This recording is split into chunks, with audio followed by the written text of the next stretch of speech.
Hello there. Welcome to Billy Ho Sports. It's a new PGA season. We are cranking into the fall swing of things out west. We heading to Vegas this week, TPC Summerlin for the Shriners Open. But before we get to that, I just have to tell you a story here. I had a sweat at the Sanderson Farms.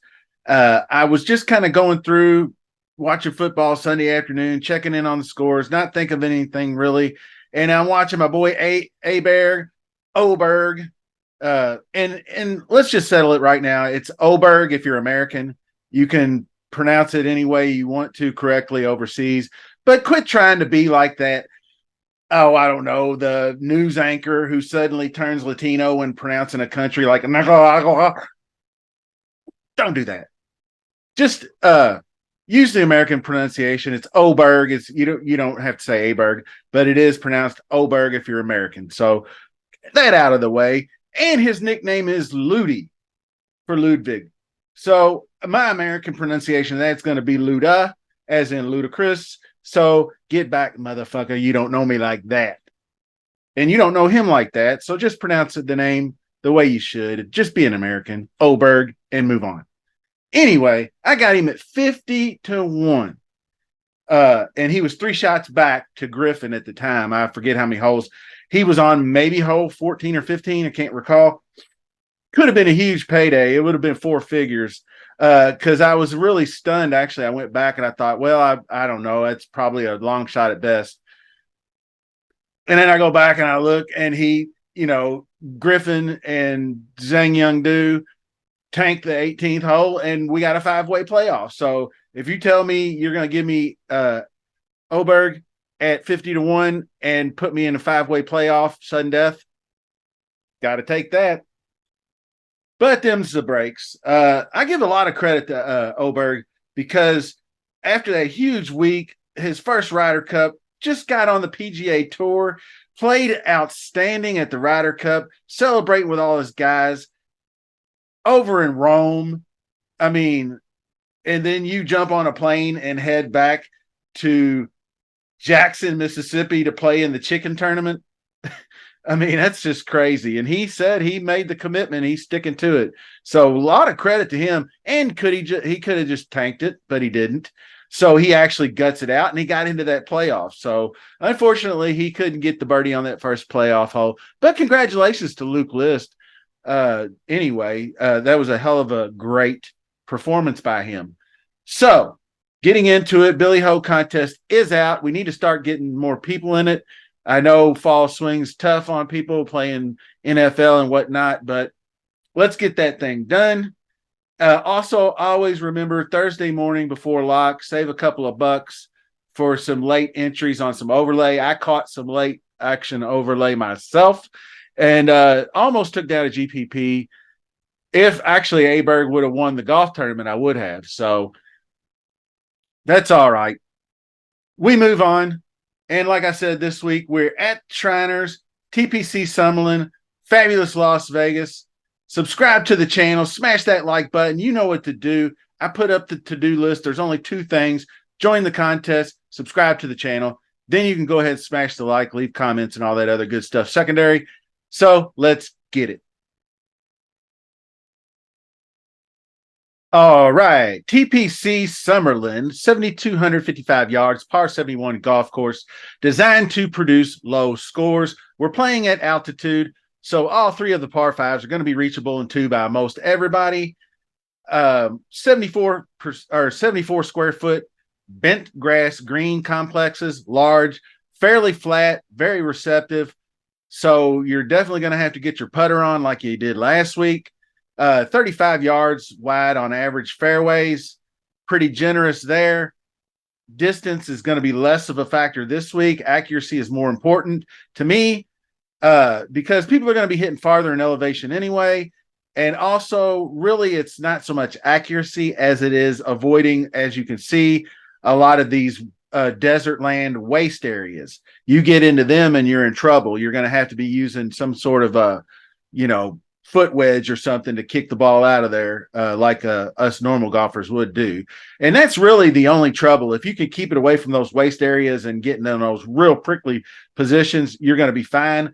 Wedge game all day, approach from 100 to 150, maybe some maybe just some hair longer irons. Depending on how far you get, like I said, the 3 par 5s might leave you some 200 plus. So I'm going to post sort of some stats that I was looking at. A lot of them are putting, some around the green. Similar to last week's Sanderson, but more emphasis on scrambling and around the green type play. Even though these greens are huge, they're still going to be missed here and there. And greens gained are going to be higher. So opportunities gained, that 15-foot range of birdie opportunities, I'm going to be heavily weighing. 6 par 4s from 400 to 450. But check this out. Another 3 of them will play shorter. So I feel like they're falling into that 450 range too, like 480, 460, things of that nature. So with the altitude, maybe another 3. So you might have 9 par 4s that you could use 400 to 450 on. Not bad. I usually don't like the bucket par 4s, but 400 to 450 is typical of most par 4s. So, and those are the scoring kind of par 4s too. The real long ones, 500 plus, 490, are the ones that you want to take your pars and get on out of there. But those par 4s are scoreable. Like I said, par 5 scoring just as important as it was last week. Even though there's only 3 of them, you have to add in the drivable par 4 15th hole. I always treat those like par 5s because you're driving it up to the green like you would be your second shot from the fairway, and then you get up and down for your birdie, or you might knock it on the green. Eagles are much more rare, obviously, because you're driving the green and then you have to make a putt instead of maybe some kind of par 5 where you got iron in. So anyway, putting will and can be the key to victory. Not totally, you got to play, but you could go Kevin Na style from 2019 and gain like 12 plus strokes putting and just barely match the field everywhere else. You're going to win. You gain 12 strokes putting if you're not a complete disaster. Now, the better way to go about doing it is like Tom Kim did last year, is gain 5 plus ball striking, 5 plus putting. You're still going to need like, I don't know, 2 to 5 positive in the putting category, I think, to win this, unless you just stick, unless you gain 10 strokes ball striking or something, which is possible. But I like the nice balanced player like Tom Kim was last year. 92 bunkers out there, and we are in the desert, so you will see guys in the waist areas playing out of the sand. I don't know. Sand saves don't really apply to me here as much.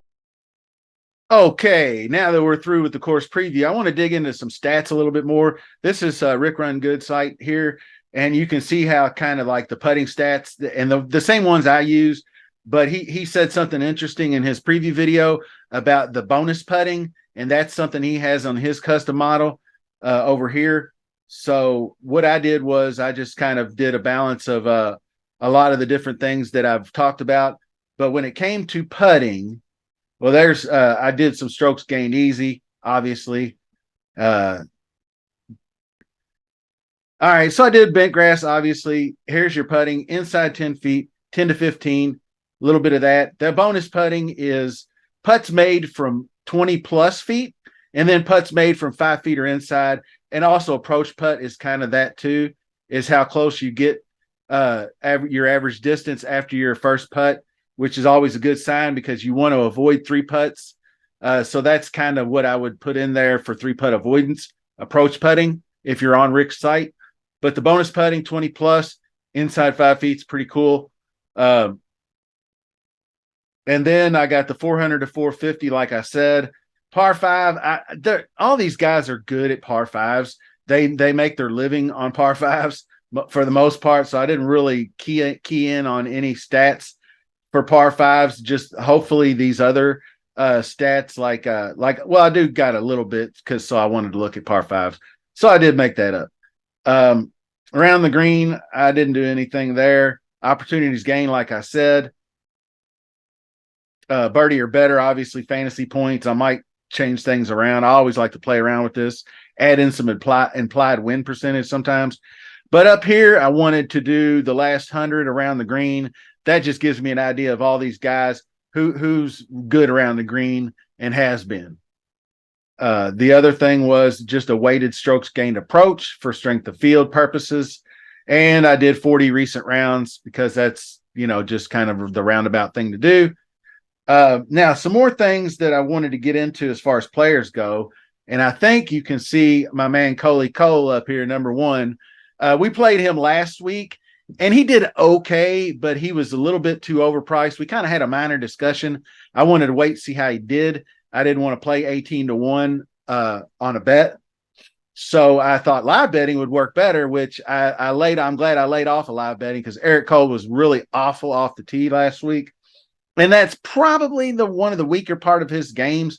He's not super long off the tee and not 100% accurate, just barely over 50%, but he's so good everywhere else. He is just great with the irons. He puts the lights out. He ripped off 4+ strokes gained putting at this tournament last year in 2 rounds. He missed the cut because he was bad off the tee and approach ball striking both, which he's been much better on approach. I think he gained 3 strokes last week. He had like a T35, which wasn't terrible, but he did, I think, cost himself a lot of birdie opportunities by putting himself in bad positions off the tee by only hitting 32% of his fairways. This week, I think the fairways are a little more generous. I think he'll be a little bit better at hitting fairways and not getting in so much trouble. So with his ability to putt, I think he'll be a lot better off this week. Not saying I'm betting him or anything like that, but he's going to be in the player pool. You get a discount on him of just a little bit. So he's in the pool. But Seabez, Christian Bezadenhout, had a pretty good week last week as well. And this is a course where his driving distance won't kill him. So if he's a guy that I'll definitely consider on a course like this because his short game is impeccable and he's a really good putter. Obviously, JT Poston could be. He's like the white Kevin Na. When he's on, he crushes, and he's been pretty good with the irons here lately. So he could be a sneaky guy at 10K. You get that buyer's remorse going from 99 to 10K. It's a big jump. And as far as like looking at the cheat sheets concerned, you got Tom Kim, the defending champ, at 10.9, and then Poston at 10. Cam Davis, I think he's a little overpriced at 10.3. That's just, he doesn't really have the course history, but he's been playing lights out. He could wreck shop at this golf tournament for sure. I love him on bent grass greens because that's his best putting surface, and he mashes the ball off the tee. So he would be a scary guy to fade. So I'll let ownership dictate up here. Siwoo Kim, we haven't seen since the tournament since the Tour Championship in Atlanta, but solid 9,900. See the difference between Poston and Kim. I bet Siwoo is 8% more owned than JT Poston. So anyway, Siwoo had the 8th place finish, and shout out Korean golfers. Because I think Korean golfers have won 3 out of the last 4 years here with, I believe, Kevin Na, Sungjae Im, and last year, Tom the Tank. Now, more and more, and probably over the last 4 years, I'd say we've had more Korean players with guys like S.H. Kim and others. Then you have the area of Vegas being like a landing point for a lot of these guys. And they live in Vegas or live close to Vegas. So I think that having a pool of Korean players is not a bad idea. S.H. Kim will be a guy that I'll target because he missed the cut on the number last week. He just got off to a really bad start on day one, shot 1 over. He came back and shot -5 on Friday and missed the cut by a stroke. I thought, if -4 would have been the cut, I would have really had a good week because I had 4 core players that landed on -4. And I'm sure a lot of you did as well with your Dylan Woos and your S.H. Kims and the guys of that ilk. Anyway, so getting into more guys. The one thing that I did want to comment on was Eagles gain. I think I got it pulled up here somewhere, and it's not. I apologize. Here's the stats. Total Eagles. Kevin Tway is leading 19 Eagles this season, but you can see the difference. Lee Hodges and Taylor Montgomery each have 16 Eagles. Hayden Buckley has 15. And then you can go all the way down here and, the 10th, but this is like the guys in the top 20, 1 or 2 Eagles difference. I mean, they may have played one more golf tournament than the other guy, so I can't really objectively look at that stat and be comfortable, so I won't play it. A stat that I do like is this one here. This is just, I like pure fantasy data. Move this up here a little bit. And just, I like the DraftKings percentage, and I like the birdie or better when it comes to this stuff. And you can see Aberg and Peter Quest. I believe this might be, if I added the filter, this was one I was looking at, and I can't remember if I got it right. No, this is not it. Okay, so Peter Quest, and then you look at this other Holy Grailer, and this one is round 4 only over, because that was, if you look back at the key stats, one of the course key stats that Rick Run Good was all about was back 9 scoring. And FYI, that is largely due to the front 9 being much more difficult. If you looked at the Fantasy National scoring, as far as like the birdie percentages, when you line up the hardest holes on the golf course, like 6 of the 9 hardest holes are on the front 9. So people just really rip it up on the back 9. So that's why I did back 9 scoring is important, but round 4 scoring was also important. So, so I, rather than just doing, per 9, I did round 4 scoring for the last season and a half or so.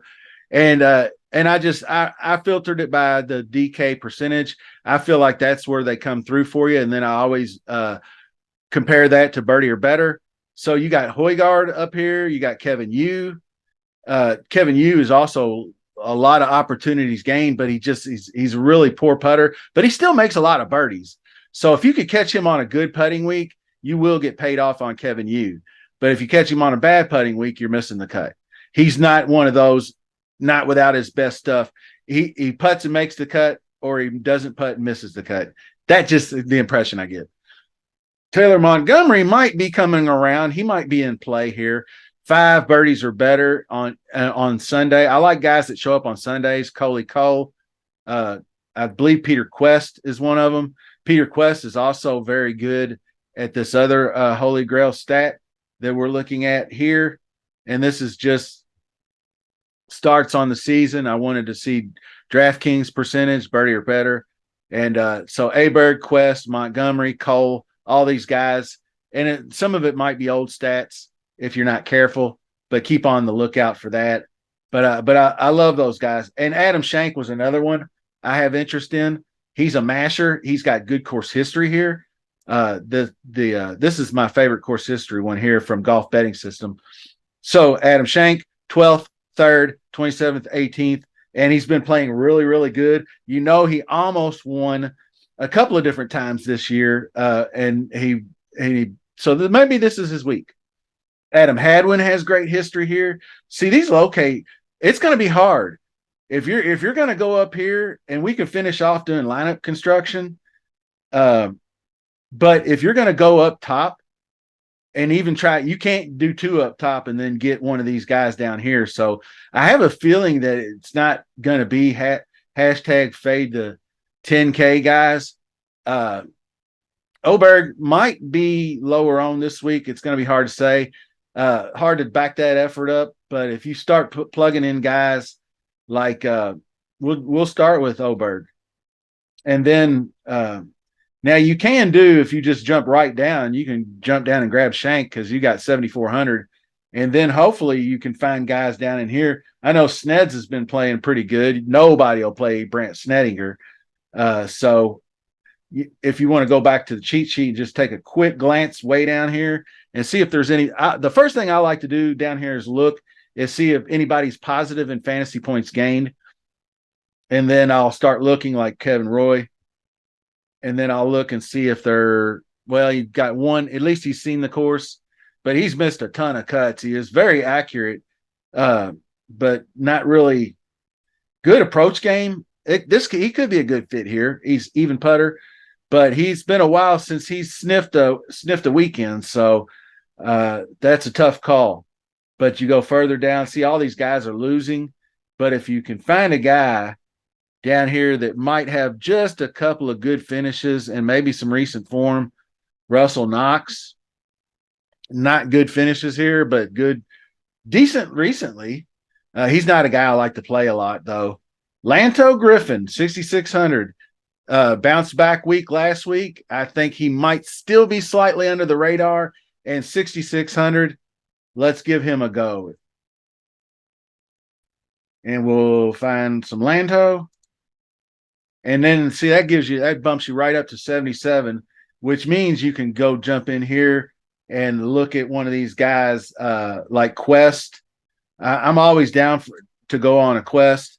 So now we're already up to 18. Now, if you really wanted to do it right, you could take another course history guy, Matthew Neesmith, and now you got 8,900, and you're barking at the guys up here. Aaron Rye is another good one. So that's just kind of a first look. I hope you enjoyed the show. Appreciate you. Tell some friends. And let's get this golf thing going. Let's get this contest filled. I know I've backed off of golf over the fall just because I'm so busy with Breeders' Cup and other things. But I'm still into golf. I'm still playing. I'm still on the Discord. Hit me up if you want to invite to the Discord because we discuss all sports there. So just keep that in mind. And until next time, see you soon.